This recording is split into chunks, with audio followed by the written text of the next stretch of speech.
కేంద్ర హోంమంత్రి సంజయ్ కుమారుడు బండి సాయి భగీరథ్ను అరెస్టు చేయాలంటూ బీఆర్ఎస్ శ్రేణులు నినదిస్తున్నాయి. ఘటనకు నైతిక బాధ్యత వహిస్తూ సంజయ్ కేంద్ర మంత్రి పదవికి రాజీనామా చేయాలని బీఆర్ఎస్ మహిళా విభాగం నాయకురాళ్లు డిమాండ్ చేశారు.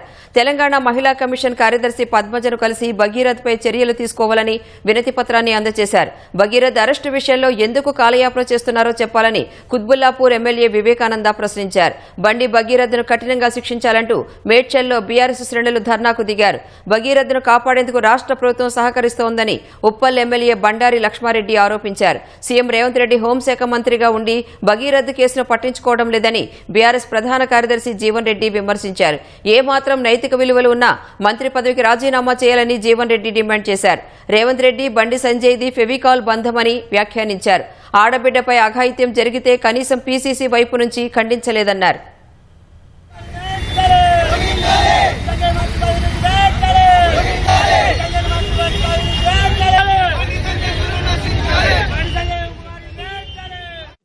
వ్యక్తిని నువ్వు చట్టానికి అప్పగించకుండా పోలీసు అధికారులకు విన్నవించకుండా నేనేం కప్పిపుచ్చే ప్రయత్నం చేసినావు అని చెప్పంటే you are also liable for punishment. Bandi Sanjay గారు, నీకు ఏమాత్రం నైతికత ఉన్నా మనం ఒక క్రమశిక్షణ గల కార్యకర్తగా ఎదుగొచ్చినవి నీ కుటుంబాన్ని క్రమశిక్షణ లోపల పెంచలేనప్పుడు నువ్వు దేశానికే క్రమశిక్షణ నేర్పిస్తావు.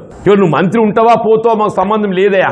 బండి సంజయ్ గారి నైతికత గురించి మాట్లాడుతున్నందుకు నువ్వు రాజీనామా చేయాలి. నీకు ఏమాత్రం నైతికత అని చెప్పని మీకు డిమాండ్ చేస్తున్నావు.